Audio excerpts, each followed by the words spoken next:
Hey, it's Hank. I have one of these Ford Transits with the loose gas cover again. So these are pretty easy to change. I've done several of them. You can buy replacements on Amazon fairly cheap. This one comes with a white cover. Doesn't match the paint, but this is real easy to change. We'll do that part last. But basically, there are 3 screws that hold this on. This piece of trim pops right off. This piece of trim pull straight out, pops right off. Now you've got the 3 screws, one at the top here, 2 down below. These are T25 Torx bit screws. Now this should snap out.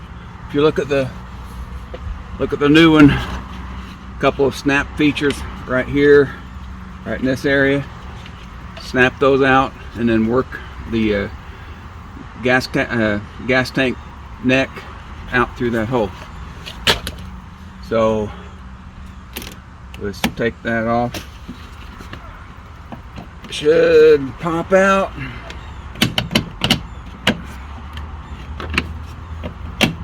This one's a little stubborn. There we go. Pop right out, came right off. We want to save that, don't scratch that up. Get the new one, we have to make sure we work it down over the neck of the gas tank there.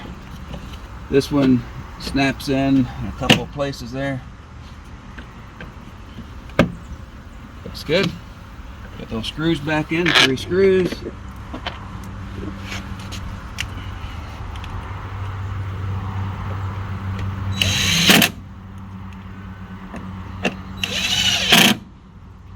Three screws.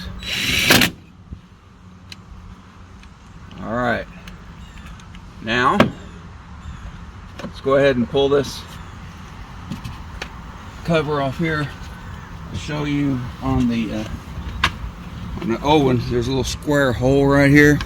We just have to stick something in there. I just have a little screwdriver bit. I'll just stick it in there, push on that, and slide this, I believe, up. Push in, slide, yeah, slide up. We're basically just depressing that tab right there. Okay, we don't need that anymore. We need this. Push in here, pull outwards. Stubborn, but we'll try again. Push, pull, there we go. So that was a little stubborn, you may run into that. Now the one that you want to keep, you just slide right into these slots here. Make sure all the little keys are lined up, push it in. Alright, it did not make a snap noise or anything, but it's in there. So now, there you go. That's on. And we put the trim back on. Start with the bottom piece. Goes in this orientation. Just line up the snaps with the holes. Push it in there. This piece of trim goes this way. You got 4 snap features. Put them in the holes. Get them in there. There we go. See how the door closes? Looks really good with the door closed. So that's all there is to that. Something you can definitely do yourself with a part you can buy online for not a lot of money. That's how that works.